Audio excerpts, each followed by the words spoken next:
ناظرین، ہماری series and of Times کے تیسرے حصے میں خوش آمدید۔ اس سے پچھلے حصے یعنی پارٹ 2 میں ہم نے جانا قرآن کریم اور علامات قیامت، واقعہ شق القمر، سونے کا پہاڑ، دمدار ستارہ، امام مہدی کی صفات، جنگ ہرمجدون، یہودیت اور عیسائیت، الملحمۃ الکبریٰ، امام مہدی کے ظہور سے قبل مسلمانوں کی حالت۔ ناظرین، آج کی اس ویڈیو میں ہم اینڈ آف ٹائمز کے پارٹ 3 پر گفتگو کریں گے۔ پارٹ 3 کے اندر ہم جانیں گے ظہور امام مہدی، لشکر سفیانی کو شکست فاش، امام مہدی کی جنگیں، قوم لوط، قوم سبا، قوم عاد اور بنی اسرائیل، معبد سلیمانی، فرعون کا انجام، سیل ارم، فراموش کردہ شہر، ریت کا سمندر۔ ناظرین، دنیا میں مسلمانوں کی تعداد 1 ارب 30 کروڑ ہے۔ 56 اسلامی ممالک قدرتی ذخائر کے لحاظ سے مثالی علاقہ ہیں۔ یہاں افرادی قوت کی کمی نہیں اور نہ ہی وسائل کی کمی ہے، پھر بھی مسلمان دنیا بھر سے ذلیل و خوار کیوں ہو رہا ہے؟ یہ سوال ایسا ہے جو آج آپ کے اور ہمارے ذہنوں میں اکثر گونجتا ہے۔ حضور اکرم صلی اللہ علیہ وآلہ وسلم نے آج سے 1400 سال پہلے ایک ایسی حدیث میں دیا تھا، اگر آپ آنے والے زمانوں کے بارے میں کوئی اور پیشن گوئی نہ بھی فرماتے تو تنہا یہ حدیث رسول اللہ صلی اللہ علیہ وآلہ وسلم خاتم النبیین کی حق و صداقت کی گواہی دینے کے لیے کافی ہوتی۔ حضرت ثوبان رضی اللہ تعالیٰ عنہ سے روایت ہے، رسول اللہ صلی اللہ علیہ وآلہ وسلم نے فرمایا کہ قریب ہے کہ تم پر دنیا کی اقوام چڑھ آئیں گی اور اس طرح ایک دوسرے کو دعوت دیں گے جس طرح پیالے پر کھانے پر دعوت دی جاتی ہے۔ ایک صحابی نے دریافت کیا، یا رسول اللہ، کیا اس زمانے میں ہم بہت کم ہوں گے؟ تو آپ صلی اللہ علیہ وآلہ وسلم نے فرمایا، بلکہ تم اس زمانے میں بہت کثرت سے ہو، لیکن تم سیلاب کے اوپر چھائے ہوئے کوڑے کباڑ کی طرح ہوگے، اور اللہ تعالیٰ تمہارے دشمن کے سینوں سے تمہارا رعب نکال دے گا اور اللہ تعالیٰ تمہارے قلوب میں وہن ڈال دے گا۔ ایک صحابی نے پوچھا، یا رسول اللہ صلی اللہ علیہ وآلہ وسلم، یہ وہن کیا چیز ہے؟ تو آپ صلی اللہ علیہ وآلہ وسلم نے فرمایا، دنیا کی محبت اور موت سے کراہت۔ اس حدیث کے تناظر میں آج کی دنیا کا جائزہ لیں تو 1 ارب 30 کروڑ مسلمان دنیا کے بہترین حصے کے مالک اور وافر وسائل کے باوجود کسی طرح کفار کے لیے ایک لذیذ ڈش بن کر رہ گئے ہیں، اور کس طرح اس لقمہ تر کو کھانے کے لیے کفار ایک دوسرے کو دعوت دے رہے ہیں۔ افغانستان اور عراق کے بعد دسترخوان پر سجے دیگر مسلمان ممالک کی ڈشوں پر ان کی نظریں اس وقت جمی ہیں، اور ہمارا حال اس حدیث کے عین مطابق سیلاب کے پانی کی سطح پر کروڑوں تنکوں جیسا ہے جو بہتے چلے آ رہے ہیں، لیکن بڑی تعداد میں ہونے کے باوجود ان میں کوئی طاقت نہیں ہوتی، اور سیلاب کا پانی جہاں چاہے انہیں پھینک دیتا ہے۔ جس امت مسلمہ کی ہیبت اور رعب سے پہاڑ رائی بن جایا کرتے تھے، آج کفر کی دنیا کے منصوبہ ساز جب اس امت مسلمہ کا ذکر کرتے ہیں تو ان کا رویہ ایسے ہوتا ہے جیسے مکھی اور مچھروں کی بات کر رہے ہوں۔ پچھلے باب میں امام مہدی کی آخری مجدد ہونے کے بارے میں بات ہوئی تھی کہ اللہ تعالیٰ کی یہ سنت رہی ہے کہ جب مسلمانوں میں انتشار اور افتراق حد سے بڑھ جاتا ہے اور اس دین میں باطل عقائد اور اعمال در آتے ہیں تو مسلمانوں کی رہنمائی کے لیے اللہ تعالیٰ کسی بندے کو ہر صدی میں مجدد بنا کر بھیجتا ہے۔ چنانچہ امام مہدی کا ظہور بھی ایسے ہی حالات میں ہوگا جب مسلمان غیر مسلموں کے ظلم و جبر سے پریشان ہو کر کسی نجات دہندہ کی تلاش میں بے چین ہو گئے ہوں گے۔ یہ بھی ذکر ہوا تھا کہ ہرمجدون کی جنگ کے بعد جس میں مسلمان اور اہل روم یعنی عیسائی یعنی یورپ اور امریکہ وغیرہ مل کر کسی نامعلوم دشمن کے خلاف لڑیں گے، اس کے بعد دونوں کا معاہدہ ختم ہو جائے گا۔ پھر اہل روم 9 مہینے میں ہمارے خلاف ایک لشکر جمع کریں گے، 80 جھنڈوں تلے جمع، اس فوج میں ہر جھنڈے تلے 12,000 سپاہی ہوں گے، اور یہی ظہور امام مہدی کا وقت ہوگا۔ اسی دوران خلیفہ کی موت واقع ہو جائے گی۔ اس کے بعد امام مہدی مدینہ منورہ سے مکہ چلے جائیں گے، جہاں طواف کعبہ کے دوران پہچانے جانے پر ان کے ہاتھ پر بیعت کی جائے گی، اور ان کی طرف بڑھنے والا مسلمانوں کا ایک لشکر زلزلے سے تباہ ہو جائے گا۔ جو ہی یہ لشکر زمین میں دھنسے گا، امام مہدی کا چرچا ہو جائے گا اور ان کا نام بلند ہوگا۔ مشرق و مغرب سے بیعت والوں کے وفدان ان کے پاس آئیں گے، ان کے ہاتھ پر بیعت دیکھ کر مدد کا وعدہ کریں گے، فتح یا شہادت۔ پھر امام مہدی اپنے ساتھیوں کے ساتھ مل کر اس خونی جنگ کا آغاز کریں گے، جن کے بارے میں صحیح احادیث ہمیں یہ خبر دیتی ہیں۔ حضرت نافع بن عتبہ رضی اللہ تعالیٰ عنہ سے روایت ہے کہ رسول اللہ صلی اللہ علیہ وآلہ وسلم نے فرمایا کہ تم جزیرہ عرب پر چڑھائی کر دو گے، اللہ تمہیں فتح دے گا۔ پہلے لشکر کے دھنس جانے کے بعد امام مہدی سے لڑنے والا دوسرا لشکر یہی جزیرہ عرب کے مسلمانوں کا لشکر ہوگا۔ ایک روایت کے مطابق سفیانی نامی قریش کا ایک شخص اس لشکر کی قیادت کر رہا ہوگا اور اس کے لیے وہ اپنے ننیال بنو کلب سے مدد لے گا۔ اس شخص کے بارے میں ایک حدیث تفصیل یوں دیتی ہے۔ حضرت ابو ہریرہ رضی اللہ تعالیٰ عنہ سے یہ روایت ہے کہ رسول اللہ صلی اللہ علیہ وآلہ وسلم نے فرمایا کہ ایک شخص دمشق سے برآمد ہوگا جو کہ سفیانی کہلایا جائے گا، اس کی تلقید کرنے والوں کی اکثریت بنو کلب سے ہوگی۔ ناظرین، میں یہاں یہ بتاتا چلوں کہ بنو کلب شام اور عراق کے درمیان ایک وسیع و عزیز قدیم عرب قبیلہ ہے۔ صحابی رسول حضرت زید بن حارث رضی اللہ تعالیٰ عنہ کا تعلق بھی اسی قبیلے سے تھا۔ سفیانی کے اس لشکر کو امام مہدی کے ہاتھوں شکست فاش ہوئی۔ سفیانی اس شخص کو اس لیے پکارا جائے گا کیونکہ اس کا تعلق ابو سفیان کے خاندان سے ہوگا۔ امام مہدی کی دوسری جانب صحیح مسلم میں حضرت نافع بن عتبہ رضی اللہ تعالیٰ عنہ کی روایت کی گئی حدیث کے مطابق فارس یعنی ایران میں ہوئی، اور اس کے بعد امام مہدی روم پر حملہ آور ہوں گے۔ اہل روم کی اس جنگ کے بارے میں یہ کہا گیا تھا کہ یہ ایک بڑا خون ریز مارکا ہوگا۔ اس میں مد مقابل 80 جھنڈوں تلے فوج ہوگی اور اس میں ہر جھنڈے تلے 12,000 سپاہی ہوں گے۔ اس مارکا کی تفصیل صحیح مسلم میں یوں بیان ہوئی ہے۔ حضرت ابو ہریرہ رضی اللہ تعالیٰ عنہ سے روایت ہے کہ رسول اکرم صلی اللہ علیہ وآلہ وسلم نے فرمایا کہ اس وقت تک قیامت نہ آئے گی جب تک رومیوں کا لشکر آماک یا دابق پہ نہ پہنچ جائے۔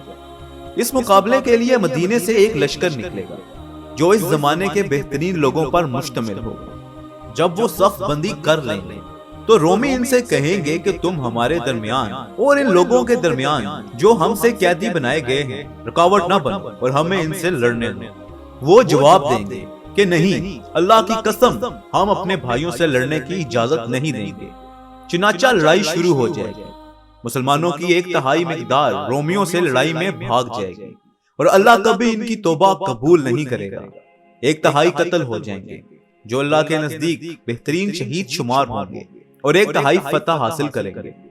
اس حدیث کے مطابق اہل روم اور ہمارے درمیان ہونے والا یہ بڑا مارکا شام میں دمشق کے قریب آماک یا دابق کے مقام پر ہوگا۔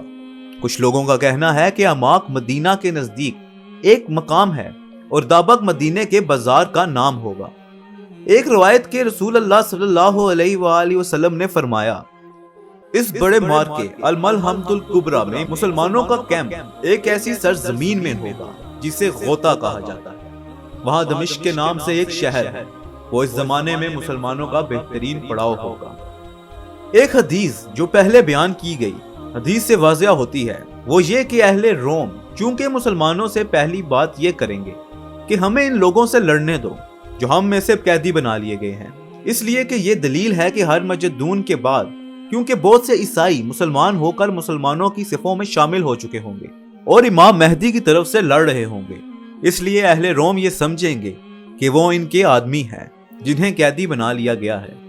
ناظرین، اس جنگ میں 1/3 مسلمانوں کے بھاگ جانے اور 1/3 مسلمانوں کے شہید ہو جانے کے باوجود اللہ تعالیٰ امام مہدی کی مدد فرمائے گا۔ امام مہدی کی چوتھی جنگ قسطنطنیہ یا استنبول میں ہوگی جو کہ ترکی میں ہے۔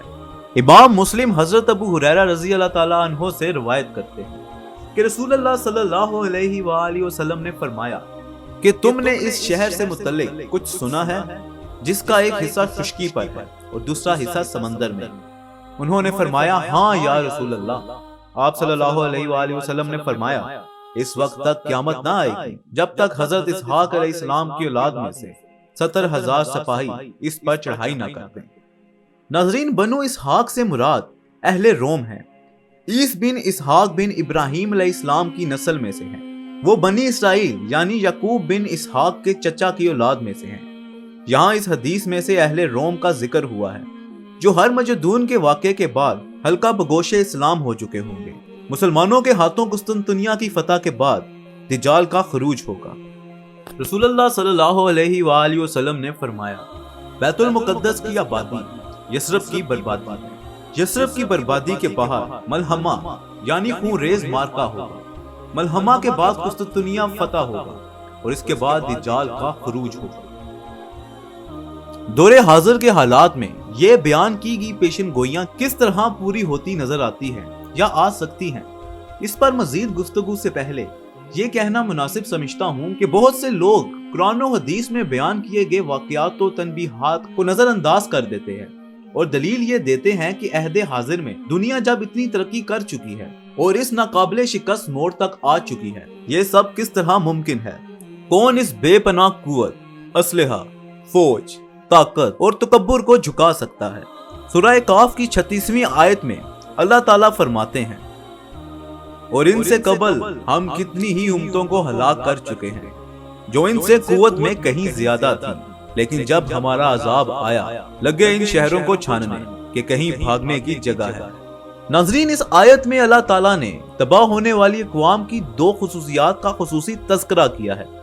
پہلا یہ کہ وہ بہت طاقتور اقوام تھی، یعنی انہوں نے ایک مضبوط فوجی اور انتظامی ڈھانچہ قائم کر لیا تھا اور اس کے بل بوتے پر خطے میں تسلط حاصل ہو گیا تھا، اور دوسرا یہ کہ انہوں نے مخصوص فن تعمیر کے حامل بڑے بڑے شہر بسائے تھے۔ یہ دونوں خصوصیات آج کے دور سے بھی تعلق رکھتی ہے، جس نے سائنس اور ٹیکنالوجی کے ذریعے وسیع عالمی تہذیب، مرکزی ریاستی نظام اور بڑے بڑے شہر تو بنا لیے، مگر یہ فراموش کر دیا کہ یہ سب کچھ اقتدار اعلیٰ سے ہی ممکن ہے۔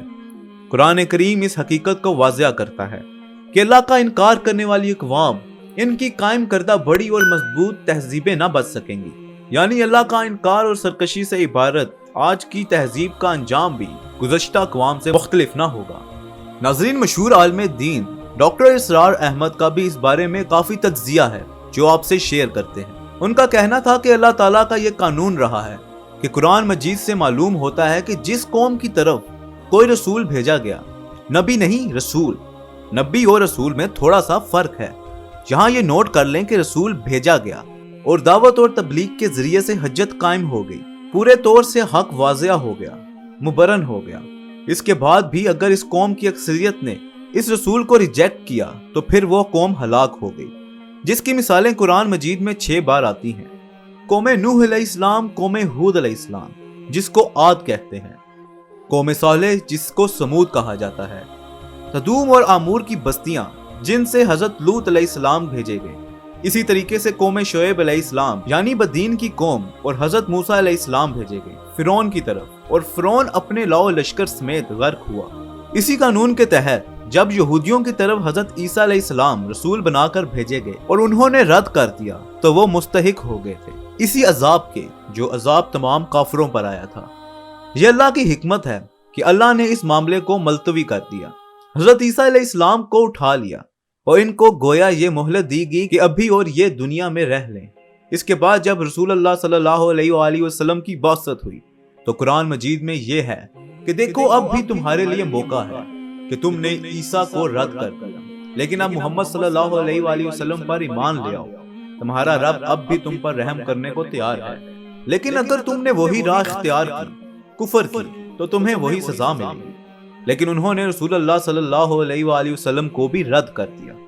یہ مستحق ہو چکے ہیں بہت عرصے سے کہ عذاب استحصال جس کو کہتے ہیں یعنی جڑ کاٹ دی جائے گی، لیکن اس کو اللہ تعالیٰ نے ذرا ملتوی کیا ہوا ہے اس وقت تک کے لیے کہ حضرت مسیح خود آ جائیں، جیسے کہ حضرت نوح علیہ السلام کے سامنے قوم غرق ہوئی تھی، یہاں تک ان کا بیٹا بھی غرق ہوا۔ حضرت صالح علیہ السلام اور حضرت ہود علیہ السلام کی نگاہوں کے سامنے ان کی قوم پر عذاب آیا۔ حضرت موسیٰ اور بنی اسرائیل کی نگاہوں کے سامنے فرعون اور اس کے لشکر کو غرق کر دیا گیا۔ اس اعتبار سے حضرت مسیح کے ہاتھوں ان کے لیے آخری سزا آنے والی ہے، اور ان کا وہ گریٹر اسرائیل جس کا وہ خواب دیکھ رہے ہیں، گریٹر گریو یارڈ فار جیوز بننے والا ہے۔ ناظرین، اسی نشست میں کسی نے ایک سوال کیا کہ حضرت عیسیٰ علیہ السلام اور امام مہدی کا کیا سلسلہ ہے، تو انہوں نے جواب دیا، امام مہدی تو اس کے بعد انتقال کر جائیں گے، 7 سال تک رہیں گے، ان کی حکومت عرب میں قائم رہے گی، اس کے بعد مسیح علیہ السلام کو ایک اور جنگ کرنی ہوگی، اور وہ جنگ ہوگی یاجوج اور ماجوج کے خلاف۔ ناظرین، مستقبل کے بارے میں بیان کیے گئے واقعات و حالات کا اصل مطلب سمجھنے کے لیے اس موڑ پر یہ ضروری ہے کہ ہم قرآن مجید میں بیان کیے گئے ماضی کے عظیم الشان محلات اور ان میں بسنے والے مذہب اور طاقتور حضرات پر بھی نظر ڈال لیں۔ حضرت لوط علیہ السلام حضرت ابراہیم علیہ السلام کے ہم اثر تھے۔ آپ کو حضرت ابراہیم علیہ السلام کے قریبی لوگوں کی طرف نبی بنا کر بھیجا گیا۔ وہ لوگ قرآن کریم کے بیان کے مطابق غیر فطری عمل یعنی لواطت کا ارتکاب کرتے تھے جو اس وقت تک دنیا کو معلوم نہ تھے۔ قرآن کریم میں اللہ تعالیٰ بیان فرماتے ہیں، اور لوط علیہ السلام نے جب اپنی قوم سے کہا کہ تم بے حیائی کے کام کرتے ہو جو تم سے پہلے کسی نے بھی دنیا والوں میں سے نہ کیے تھے، مردوں سے بدفعلی کرتے ہو اور آفرینش نسل کی راہ منقطع کرتے ہو اور اپنی مجلسوں میں برے کام کرتے ہو، تو اس کا جواب ان کے پاس اس کے سوا کچھ نہ تھا کہ وہ کہہ اٹھے اگر تم سچے ہو تو ہم پر اللہ کا قہر نازل کر دو۔ جب حضرت لوط علیہ السلام نے اپنی قوم کا یہ طرز عمل دیکھا تو اللہ تعالیٰ سے غرض کی جو کہ قرآن میں آتا ہے، اے میرے رب ان مفسد لوگوں کی خلاف میری مدد فرما۔ ناظرین، اسی دور کے بعد اللہ تعالیٰ نے انسانی شکل میں 2 فرشتے بھیجے اور جس کے بارے میں سورہ ہود میں فرمایا، اور جب ہمارے بھیجے ہوئے فرشتے لوط علیہ السلام کے پاس پہنچے تو وہ غمگین ہو گئے اور تنگ دل ہوئے اور کہا آج کا دن بڑا سخت دن ہے۔ اس کے بعد سورہ الحجر میں اللہ تعالیٰ نے بیان فرمایا، تو وہ بولا تم تو بیگانے لوگ ہو۔ انہوں نے کہا نہیں، بلکہ ہم تیرے پاس وہ لائے ہیں جس میں لوگ شک کرتے ہیں، اور ہم تیرے پاس حق لے کر آئے ہیں اور ہم یقیناً سچے ہیں۔ پس تو رات کے ایک حصے میں اپنے گھر والوں کو لے کر چل دے اور خود ان کے پیچھے پیچھے چل، اور تم میں سے کوئی مڑ کر نہ دیکھے، اور چلتے جاؤ جدھر تمہیں جانے کا حکم ہوا ہے۔ اور ہم نے اس معاملے کا فیصلہ سنا دیا کہ صبح صبح ان لوگوں کی جڑ کاٹ دی جائے گی۔ ناظرین، اس دوران قوم کو معلوم ہو گیا کہ حضرت لوط علیہ السلام کے ہاں کچھ مہمان آئے ہیں۔ وہ آپ کے گھر کے ارد گرد اکٹھا ہو گئے اور اپنے مہمانوں کی عزت و عصمت کے بارے میں تشویش کے پیش نظر حضرت لوط علیہ السلام نے اپنی قوم سے خطاب کیا۔ سورہ حجر میں آتا ہے، لوط علیہ السلام نے کہا یہ لوگ میرے مہمان ہیں، پس ان کے سامنے اور اس طرح کی باتیں کر کے مجھ کو رسوا نہ کرو اور خوف خدا کرو اور میری بے آبروئی نہ کرو۔ اس پر قوم نے جواب دیا کہ ہم نے تم کو دنیا بھر کے لوگوں کی حمایت سے منع نہیں کیا۔ اس پر حضرت لوط علیہ السلام نے فرمایا، اے کاش میں تمہارے مقابلے میں زور آور ہوتا یا کسی مستحکم پناہ میں بیٹھ جاتا۔ ناظرین، صبح ہوتے ہی قوم اس تباہی سے دوچار ہوئی جس کے بارے میں قرآن کہتا ہے، پس طلوع آفتاب کے ساتھ ان کو ایک چنگھاڑ نے آ پکڑا، پھر ہم نے اس بستی کو تہ و بالا کر ڈالا اور آسمان سے ان پر کنکر برسائے، اور بے شک اس میں اہل فراست کے لیے بڑی نشانیاں ہیں، اور آج بھی مکہ سے شام کی سیدھی راہ پر وہ بستی واقع ہے۔ ناظرین، سورہ الشعراء میں اللہ تعالیٰ کا ارشاد ہے، پھر جب ہمارا حکم آ پہنچا تو ہم نے اس بستی کا اوپر کا حصہ نیچے کر ڈالا اور اس پر مسلسل پتھر کی کنکریاں برسائی تہ بہ تہ، آپ کے پروردگار کے ہاں سے نشان کیے ہوئے، اور ظالموں سے وہ اب بھی دور نہیں۔ ناظرین، معروف جرمن ماہر آثار قدیمہ ورنر کیلر کے مطابق وادی سدیم بشمول سدوم اور زہورا اس علاقے میں پھیلی ہوئی گہری کھائی کے ساتھ ساتھ پاتال میں دھنسائی گئی ہے۔ ان کی تباہی ایک بڑے زلزلے کے نتیجے میں واقع ہوئی۔ اس زلزلے کے ساتھ دھماکہ، بجلی، قدرتی گیس اور آتش زدگی بھی اس تباہی میں شامل تھی۔ حضرت لوط علیہ السلام کی جھیل، جسے بحیرہ مردار بھی کہا جاتا ہے، زلزلوں کے اس انتہائی حساس حصے میں واقع ہے۔ بحیرہ مردار کی تہ کرۂ ارض کی گہرائیوں میں واقع ہے۔ تبریا جھیل سے جنوب میں واقع وادی عربہ تک پھیلی ہوئی ہے۔ جب قرآن شریف میں کہا گیا ہم نے ان پر پختہ مٹی کے تہ در تہ کنکر برسائے، اور اس سے مراد غالباً یہ ہے کہ اس موقع پر آتش فشانی دھماکہ ہوا، اور اس سے جو پتھر اور کنکر نکالے وہ گویا کے پختہ حالت میں تھے، اور ساری کھدائی کی تہ میں خوابیدہ آتش فشاں سے بے شمار مواد نکلا۔ لبنان کے قریب اردن کی بلائی وادی میں اب بھی ختم شدہ آتش فشاں کے بلند و بالا دھانے موجود ہیں، اور چونے کے پتھر والی زمین پر لاوا اور دوسرے مواد کی تہیں جمی ہیں۔ لوط علیہ السلام کی یہ جھیل بحیرہ روم سے 400 میٹر نیچے ہے۔ بحیرہ روم کی گہرائی چونکہ 400 میٹر ہے، اس لیے اس کی تہ بحیرہ روم سے 800 میٹر نیچے ہے۔ لوط علیہ السلام کی جھیل کی دوسری نمایاں خصوصیت اس کے پانی میں نمک کی مقدار کا بہت زیادہ پایا جانا ہے۔ جس کے باعث کوئی زندہ جاندار مثلاً مچھلی یا کائی وغیرہ اس میں زندہ نہیں رہ سکتی، اور اس لیے اسے بحیرہ مردار یا ڈیڈ سی کے نام سے پکارا جاتا ہے۔ تحقیقات بتاتی ہیں کہ قوم لوط علیہ السلام کو تباہ کرنے والا یہ زلزلہ زمین کے 190 کلومیٹر کے فاصلے تک پھٹنے سے پیش آیا، جس سے دریائے شیریں کی تہ وجود میں آئی۔ یہ شگاف کوہ سور کے قریب سے گزرتا ہوا صحرائے عرب اور خلیج عقبہ تک پہنچ کر بحیرہ احمر سے گزرتا ہوا افریقہ میں جا کر ختم ہوتا ہے۔ نیشنل جیوگرافک کا اس منظر پر یہ تبصرہ ہے: سدوم کی بے آب و گیاہ اور ویران چوٹی بحیرہ مردار کے اوپر بلند ہوتی ہے۔ سدوم و زہورا کے تباہ شدہ شہروں کو کسی نے بھی نہیں دیکھا، لیکن وہ انہی چٹانوں کے پار سدیم کی وادی میں واقع ہیں۔ شاید کسی بڑے زلزلے کے نتیجے میں وہ شہر بحیرہ مردار کے سیلاب کے نظر ہو گئے ہیں۔ ناظرین، سلطنت روم کا شہر پومپائی بھی اسی طرح کی بدفعلیوں کا شکار تھا۔ ان کا انجام بھی قوم لوط علیہ السلام جیسا ہوا۔ اس شہر کی تباہی بھی ایک آتش فشاں وسوبیا کے پھٹنے سے ہوئی۔ گزشتہ 2000 برسوں سے خاموش ہونے کے باوجود اسے ڈرانے والے کی پہاڑی کہا جاتا ہے، کیونکہ 2000 برس پہلے یہاں سے نکلنے والے لاوے اور آگ نے اس شہر کے مکینوں کو اپنی لپیٹ میں لے لیا تھا۔ یہ تباہی اتنی شدید اور اچانک تھی کہ عین دن کے وقت زندگی اس کی لپیٹ میں آ گئی، اور آج بھی اس کے آثار اسی طرح موجود ہیں جیسا کہ 2000 سال پہلے موجود تھے۔ ایسا لگتا ہے کہ وقت کے دھارے کو منجمد کر دیا گیا ہے۔ پومپائی کو دنیا کے نقشے سے اس طرح ہٹا دینا ہرگز بلا مقصد نہیں تھا۔ تاریخ بتاتی ہے کہ یہ شہر بھی گناہوں اور بدکاریوں کا مرکز تھا۔ آتش فشاں کی شکل میں عذاب الہی کا ایک اہم ترین پہلو یہ رہا ہے کہ آتش فشاں کا شور سن کر بھی کوئی شخص فرار نہ ہو سکا، گویا وہ اپنی مستی میں اتنے مگن تھے کہ انہیں اس کا خیال تک نہ آیا۔ ایک خاندان جو کھانا کھا ہی رہا تھا اسی حالت میں پتھر ہو گیا۔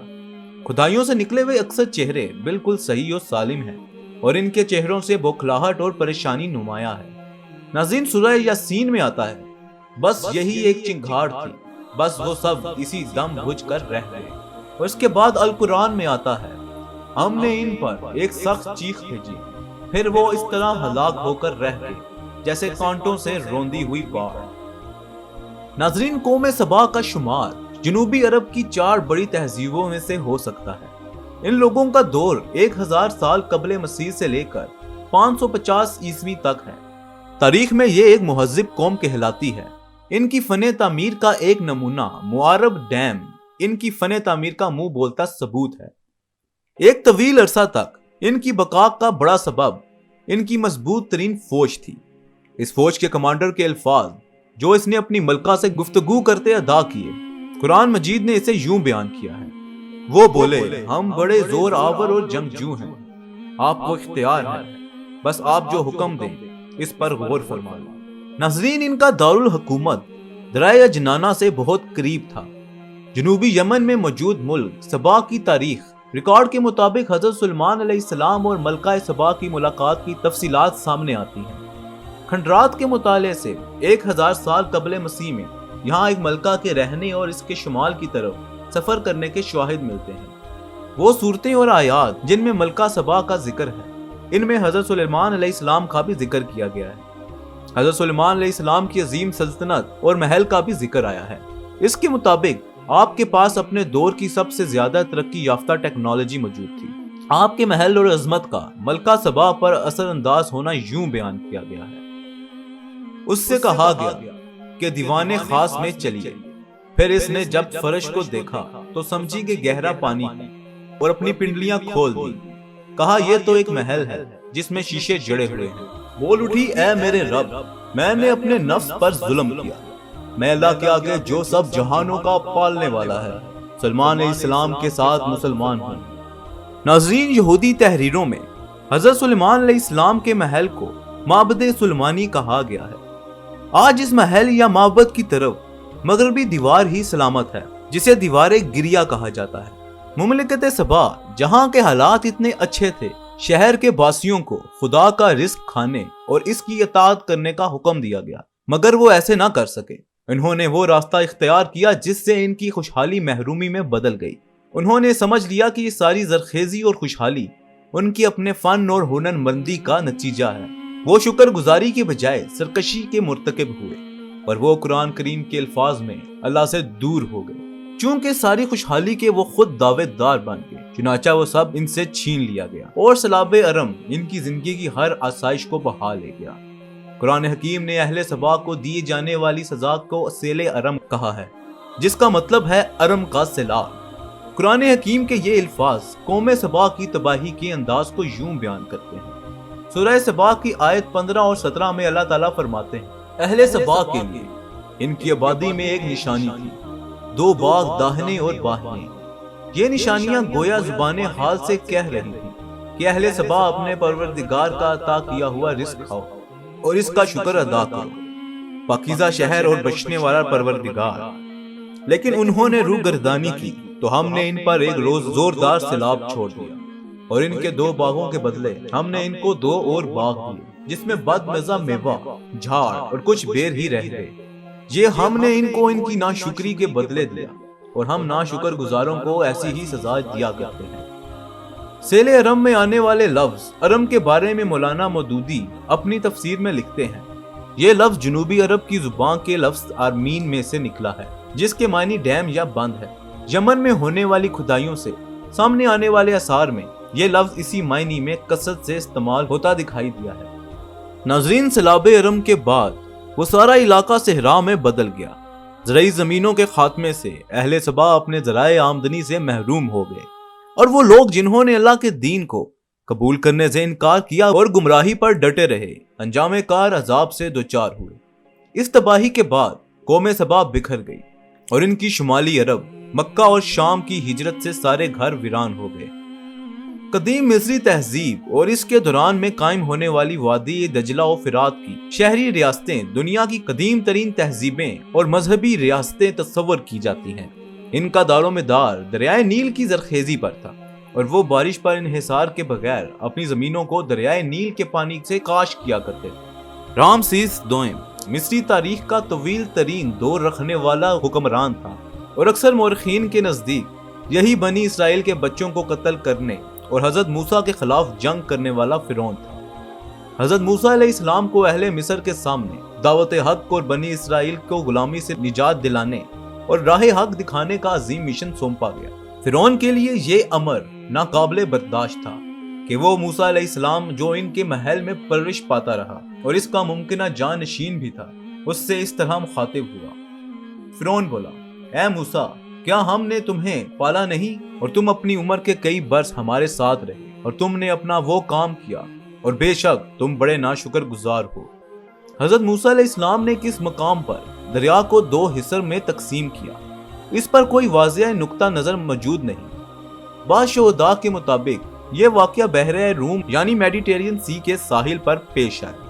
ڈیوڈ بن گوریان کے مطابق یہ واقعہ رامسیس دوئم کے دور حکمرانی میں کاردیش کی شکست کے بعد پیش آیا۔ عہد نامہ قدیم کی کتاب اخراج کے مطابق واقعہ وادی کی شمال میں بندور اور بال دیبون کے علاقے میں پیش آیا۔ اس نقطۂ نظر کے مطابق ریڈ سی دراصل سی آف ریڈز یعنی سرکنڈوں کا سمندر ہے۔ کیونکہ ریڈ سی سے مماثلیت ہے، اس لیے اکثر مقامات پر اسے بحیرہ احمر مراد لی گئی ہے۔ اکثر سی آف ریڈ سے مراد بحیرہ روم کے مصری سواحل ہیں۔ جب حضرت موسیٰ علیہ السلام مصر سے بنی اسرائیل کے ہمراہ روانہ ہوئے تو فرعون کے لیے یہ امر ناگوار تھا کہ بنی اسرائیل اس کی اجازت کے بغیر حضرت موسیٰ علیہ السلام کے ہمراہ روانہ ہو جائیں۔ وہ اپنے لشکر سمیت تعاقب کے لیے نکل پڑا۔ جب حضرت موسیٰ علیہ السلام اور بنی اسرائیل دریا کے کنارے پہنچے تو قریب تھا کہ فرعون اور اس کا لشکر انہیں آ پکڑتا۔ تب اللہ تعالیٰ نے حضرت موسیٰ علیہ السلام کو وحی بھیجی کہ اپنا عصا دریا کے پانی پر مار دو۔ اس پر دریا 2 حصوں میں تقسیم ہو گیا۔ ناظرین، سورہ یونس میں آتا ہے، اور ہم نے بنی اسرائیل کو دریا کے پار کر دیا۔ پھر فرعون اور اس کے لشکر نے بڑی سرکشی اور ظالمانہ انداز میں ان کا پیچھا کیا۔ جس وقت یہ عظیم واقعہ رونما ہوا تو فرعون کو سمجھ لینا چاہیے تھا کہ یہ معجزہ عام انسان کی بس کی بات نہیں، اللہ تعالیٰ کی قدرت کار فرما ہے، اور وہی لوگ جنہیں ہلاک کرنے کے لیے فرعون تعاقب میں تھا انہیں دریا رستہ دے رہا تھا۔ فرعون اور اس کے لشکر کی فہم و فراست یوں معطل ہو گئی کہ وہ بنی اسرائیل کے تعاقب میں دریا میں اتر گیا۔ جب فرعون ڈوبنے لگا تو بولا کہ میں ایمان لایا اس کے سوا جس پر بنی اسرائیل ایمان لائے کوئی معبود نہیں، اور میں فرمانبرداروں میں شامل ہو جاؤں گا۔ آخری لمحے میں ایمان کو اللہ نے قبول نہیں کیا، اور سورہ یونس میں ارشاد ہے، اب اور اس سے قبل نافرمانی پر تلا رہا اور ہمیشہ مفسدوں میں رہا، بس آج ہم تیرا جسم بچا دیتے ہیں تاکہ تو بعد میں آنے والی امتوں کے لیے ایک نشانی بن جائے، اور بے شک اکثر لوگ ہماری نشانیوں پر توجہ نہیں دیتے۔ ناظرین، قرآن کریم میں تباہ و برباد کی گئی ایک اور قوم عاد کا بھی ذکر ہے، جن کی طرف حضرت ہود علیہ السلام کو بھیجا گیا۔ آپ کے شرک کو ترک کر دینے اور اللہ کی اطاعت کے درس کے جواب میں اس قوم نے آپ پر کم عقلی، کذب اور اپنے آباء و اجداد کے بتائے ہوئے طریقوں کا انکار کرنے کے الزامات لگائے۔ قرآن مجید میں حضرت ہود علیہ السلام کی دعوت حق اور اپنی قوم کا رد عمل یوں بیان کیا ہے، اور قوم عاد کی طرف ہم نے ان کے بھائی ہود کو بھیجا، انہوں نے کہا کہ اے میری قوم، تم صرف اللہ ہی کی عبادت کرو، اس کے سوا کوئی معبود نہیں، یہ تمہارا محض اللہ پر بہتان باندھنا ہے۔ اے میری قوم، میں اس پر تم سے کوئی معاوضہ نہیں مانگتا، میرا اجر تو اس کے ذمہ ہے جس نے مجھے پیدا کیا، تو کیا تم نہیں سمجھتے؟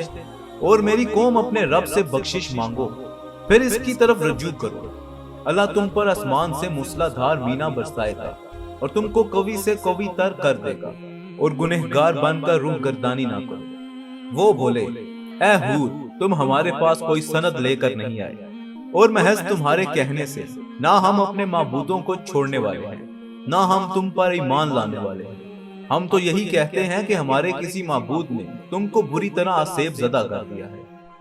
ہود نے کہا، میں اللہ کو گواہ کرتا ہوں اور تم بھی گواہ رہو کہ میں ان سے بیزار ہوں جس کو تم شریک بناتے ہو، اور اللہ کے سوا تم سب مل کر میرے بارے میں جو برائی کرنی چاہو کر لو، پھر مجھ کو مہلت نہ دو۔ اور میں نے اللہ پر بھروسہ کیا جو میرا اور تمہارا رب ہے، ہر چلنے پھرنے والے کی چوٹی اس کے ہاتھ میں ہے، بے شک میرا رب سیدھے راستے پر ہے۔ اب اگر تم اور روح گردانی کرتے رہے تو جو مجھ کو دے کر بھیجا گیا ہے میں نے وہ تم تک پہنچا دیا، اور میرا پروردگار تمہاری جگہ کسی اور قوم کو قائم مقام بنا دے گا، اور تم اس کا کچھ نہ بگاڑ سکو گے، بے شک میرا رب ہر چیز پر نگہباں ہے۔ اور جب ہمارا حکم آ پہنچا تو ہم نے ہود کو اور جو لوگ ان کے ساتھ تھے ایمان لائے تھے ان کو اپنی رحمت سے بچا لیا، اور ایک سخت عذاب سے ہم نے ان کو نجات دی، اور یہ تھی قوم عاد جس نے اپنے رب کی نشانیوں سے انکار کیا اور اس کے رسولوں کی نافرمانی کی، اور ہر سرکش و متکبر کی فرمانبرداری کی، اور اس دنیا میں بھی لعنت کے پیچھے لگے رہے، اور قیامت کے دن بھی۔ دیکھو، عاد نے اپنے پروردگار سے کفر کیا، خوب سن لو، ہود کی قوم عاد پر پھٹکار ہے۔ ناظرین، قوم عاد کا واقعہ دوسرے مقام پر سورہ الحشر میں بیان کیا گیا ہے۔ وہاں قوم عاد کی چند خصوصیات بیان کی گئی ہیں، مثلا یہ کہ وہ اونچے مقامات پر اپنے نشانات تعمیر کرتے تھے اور اپنے لیے رہائش کی اعلیٰ اور عمدہ عمارات تعمیر کیا کرتے تھے۔ حضرت ہود علیہ السلام نے قوم عاد کو عذاب الہی سے خبردار کرتے ہوئے فرمایا، کیا تم ہر اونچی زمین پر ایک فضول نشان بناتے ہو اور تم پرتکلف محل بناتے ہو کہ شاید تم ہمیشہ رہو گے۔ ناظرین، 1990 کے اوائل میں دنیا بھر کے اخبارات نے یہ خبر شائع کی کہ عرب کا فراموش کردہ شہر ریت کا سمندر ابار دریافت ہو گیا ہے۔ بہت سے لوگ ایسے تھے جن کا خیال تھا کہ قرآن میں مذکور قوم عاد تو کسی داستان سے تعلق رکھتی ہے، وہ سب اس دریافت سے حیرت میں ڈوب گئے۔ قرآن شریف میں مرکوز اس شہر کو ماہر آثار قدیمہ نکولس فلیپ نے دریافت کیا۔ فلیپ انگریز محقق تھا جس کی 1932 میں لکھی گئی کتاب عربین پیلس پڑھ کر یقین ہو گیا تھا کہ اس گمنام شہر کا وجود ہے، اور اس علاقے کے دورے کے دوران بدوؤں نے اسے پرانے قدیم رستے میں دیکھا ہے، اور بتایا کہ یہ رستے اس قدیم گھر ابار کی طرف جاتے ہیں۔ فلیپ نے شہر کی دریافت کے لیے 2 طریقے اختیار کیے۔ پہلے اس نے خانہ بدوش بدوؤں کے بتائے ہوئے رستوں کا کھوج لگایا، اور پھر اس نے امریکی خلائی ادارے ناسا سے گزارش کی کہ اسے اس علاقے کی سیٹلائٹ امیجز مہیا کی جائیں۔ اسی دوران اسے کیلیفورنیا کی ہینٹنگٹن لائبریری سے 200 عیسوی میں یونانی ماہر جغرافیہ بلتیموس کا بنایا ہوا نقشہ مل گیا، جس میں اس علاقے پر موجود پرانے شہر کا محل وقوع اور اس کی طرف جانے والے راستے دکھائے گئے۔ اسی دوران فلیپ کو ناسا کی تصاویر بھی مل گئی اور ان کا تقابل پرانے نقشے سے کرنے کے بعد وہ اس نتیجے پر پہنچا کہ یہ وہی رستے تھے جو سیٹلائٹ سے لی گئی تصویروں میں نظر آ رہے تھے۔ کھدائی شروع کی گئی اور ریت کے نیچے سے ایک شہر برآمد ہونے لگا۔ یہ حقیقت واضح ہونے لگی کہ یہ تباہ شدہ شہر قرآن کریم میں مرکوز عاد اور ارم کے ستونوں کا شہر ہے، کیونکہ یہاں وہ مینار موجود تھے جن کا ذکر قرآن شریف میں موجود تھا۔ کیا آپ نے ملاحظہ نہ کیا کہ آپ کے پروردگار نے قوم عاد کے ساتھ کیا کیا؟ بڑے بڑے ستونوں والے جو ارم کہلاتے تھے، جن کا مثل دنیا میں کوئی پیدا نہیں کیا گیا۔ قرآن حکیم نے عاد کی تباہی کا سبب خوفناک ہواؤں کو قرار دیا ہے۔ قرآن کریم کی سورہ القمر میں ارشاد ہے، عاد نے تکذیب کی تھی، پھر میرا عذاب اور میرا ڈرانا کیسا تھا۔ ہم نے ان پر تند ہوائیں بھیجی، ایک دائمی نحوست کے دن میں یہ لوگوں کو اکٹھا پھینکتی گویا وہ اکھڑی ہوئی کھجوروں کے تنے ہیں۔ اور ایک اور جگہ پر ارشاد ہے، اور رہی قوم عاد تو وہ ایک نہایت تند و تیز اور سخت ہواؤں سے تباہ کر دیے گئے، جس کو اللہ نے ان پر 7 رات اور 8 دن تک متواتر مسلط رکھا۔ پھر تو ان لوگوں کو اس آندھی میں دیکھتا تو انہیں ایسا گرا ہوا پاتا جیسے کھجور کے کھوکھلے تنے۔ ناظرین، برین دوئے اپنی کتاب ساؤدرن عربیہ میں لکھتا ہے کہ اس طرح کے طوفان کی پہلی علامات گرد و غبار کے کئی فٹ بلند بادل ہوا کرتے تھے، جس کے ساتھ تیز و تند ہوائیں چلا کرتی تھی۔ سورہ الاحقاف میں ارشاد ہے، پھر جب انہوں نے دیکھا کہ ایک بادل سامنے سے ان کی وادیوں کی طرف چلا آ رہا ہے، بولے کہ یہ گھٹا ہے جو ہم پر خوب برسے گی، بلکہ وہ عذاب ہے جس کی تم جلدی کر رہے تھے، آندھی ہے جس میں دردناک عذاب ہے۔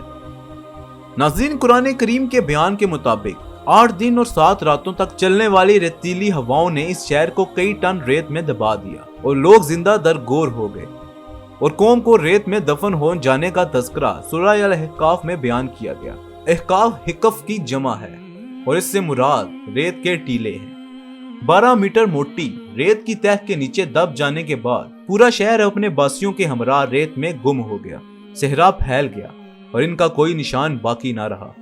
قرآن میں ارشاد آتا ہے، کیا انہوں نے اس پر غور نہیں کیا کہ اللہ جس نے انہیں پیدا کیا ہے ان سے طاقت اور اقتدار میں برتر و اعلیٰ ہے۔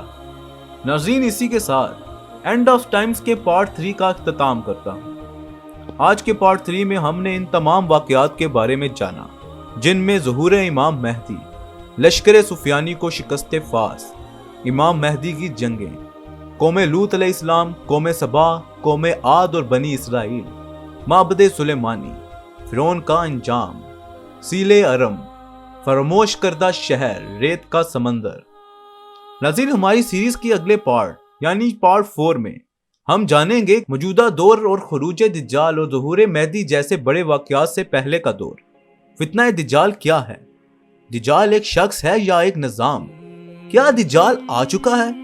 حضرت عیسیٰ اور بنی اسرائیل، صلیبی جنگیں، مسجد اقصی اور قبطہ الصغریٰ، یہودیوں کا نجات دہندہ بادشاہ کون یعنی دجال؟